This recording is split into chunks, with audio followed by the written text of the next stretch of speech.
Hi there. In this presentation, I want to revisit the question which a lot of newcomers to Gnosticism might have, which is, how do I become a Gnostic? I've considered this question before, but I like to think about things a lot.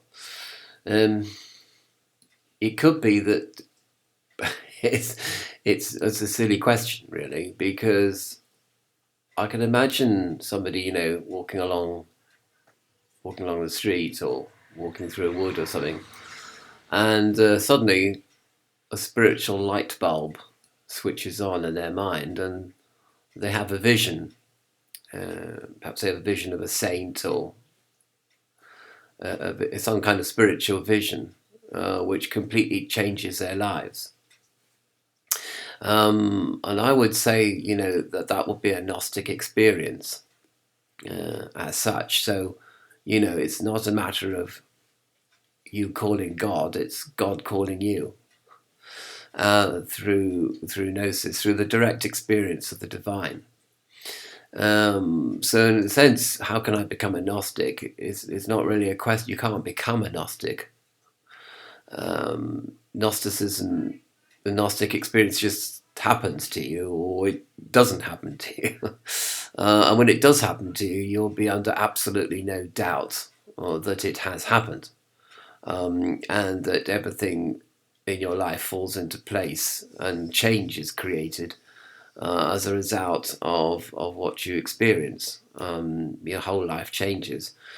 Of course, as Jesus explains, though, in the actual canonical Gospels, this is not without its extreme danger, because as soon as God calls on you and bids you to change your life and to follow Him or her or it, the demiurge equally calls on you to create a power vortex out of your belief, and tries to persuade you to become king of the Jews or king of anything other than yourself.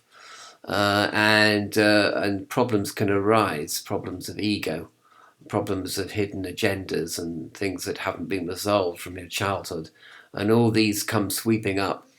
So it's bittersweet, really. The sweet is the rasa, or the taste of God and the divine, but the bitterness is the realization that you are still mortal and still human, and still flawed and still a sinner. And that can have a disturbing effect on a lot of people who have a Gnostic experience. So there's another side to this, really, which I think could be stated by, Gnosis becomes you. So you don't become a Gnostic. Gnostic becomes you, as it were, which doesn't make much sense grammatically. Gnostic becomes you.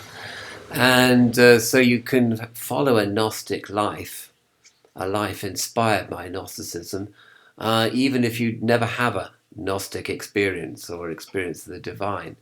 And by this gradual means, you become close to God, aligned to God, even united with God in some sense of the word, just by leading the Gnostic life, leading a life of contemplation and focus on the spiritual realms rather than the realm of the demiurge. And if you do this, then are you preparing yourself for Gnosis? I don't think it's still a matter of, you don't call them, they call you. But I don't know. You sort of, well, you've got the receiver to your ear. Let us put it that way. You've prepared yourself, I suppose. You have cleaned the lamps of your mind. But still, you don't do it in order to have Gnosis, because that would be sorcery. You just simply clean your mind. You simply take the mote out of your own eye. You simply leave a spiritual life and you have no pretensions or about receiving knowledge of God or receiving experience of God.